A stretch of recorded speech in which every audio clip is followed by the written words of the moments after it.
Hello, this is Dr. Rick Fox, Clinical Advisor in CAD/CAM to Sirona Dental, National Accounts and Institutions.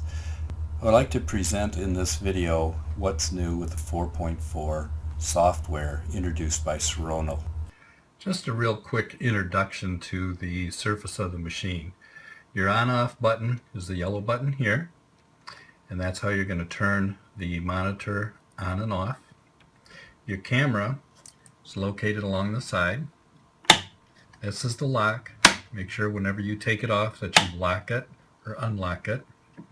Remove the camera, and then if you look in the front, that's the camera heater right here where the yellow triangle is. You must make sure you always set this back in that heater and always lock your camera in place.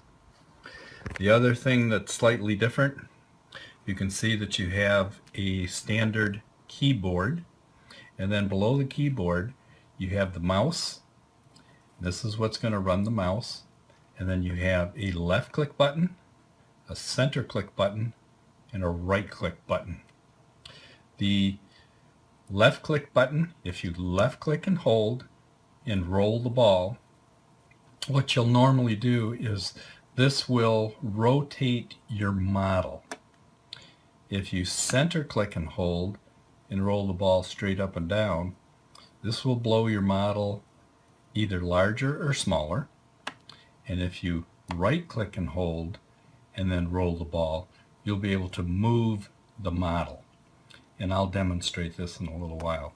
Now the other thing is, a lot of times I'll say left click, which is always this button, and a right click is always this button.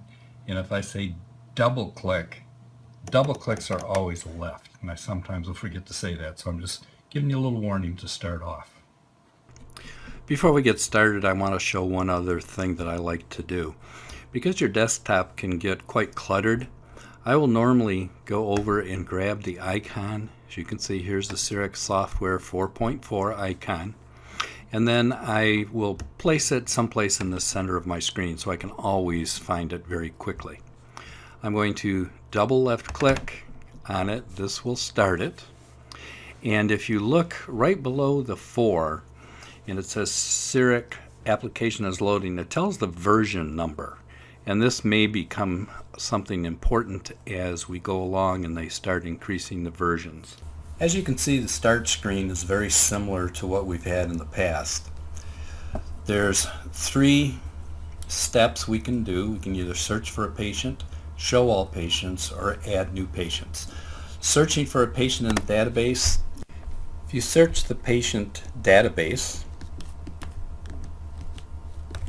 and type in your patient, hit the find button, you can see it'll pop up and you'll find Joe Schmo. And these are all the different things that are in his file, and I'm going to get into those in a few minutes. We also have this icon here, which is the start screen. So if you want to go back to the very beginning, say Joe Schmo is not in there, I can click on Joe Schmo. Can also go to add new patients. Add new patients is the same. We have last name, first name, and date of birth if you would want to put that in. Most people don't. Patient ID is your identification number, and again, this is mandatory. As you can see on the step bar, it still stays red.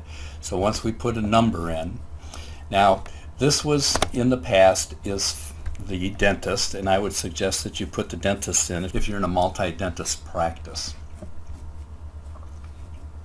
Now I'm going to go back, and then we're going to go to the show all patient screen just to show you what's a little bit different.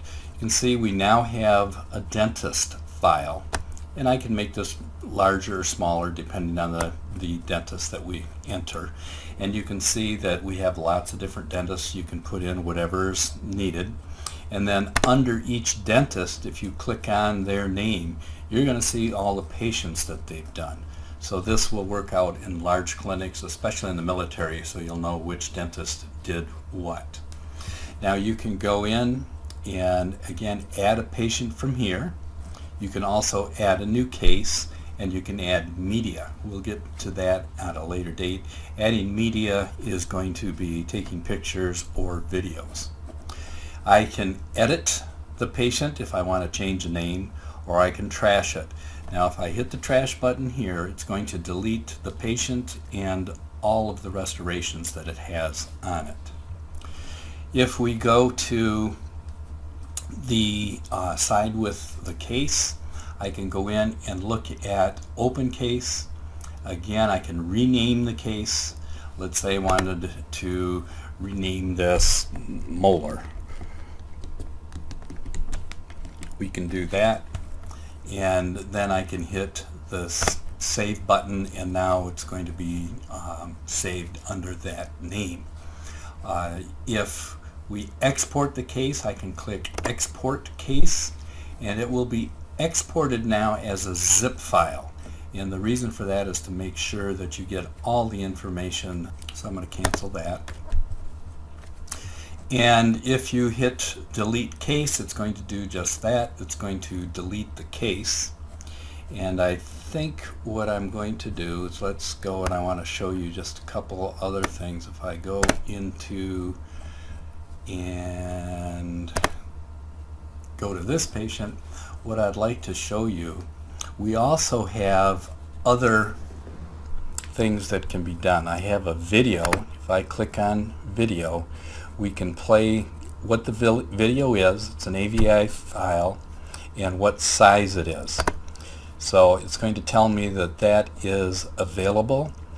I can open that and then actually play the video right from this area if I wanted to play that video. Okay, now I can do the same thing. If I go back, I'll go back to the patient database.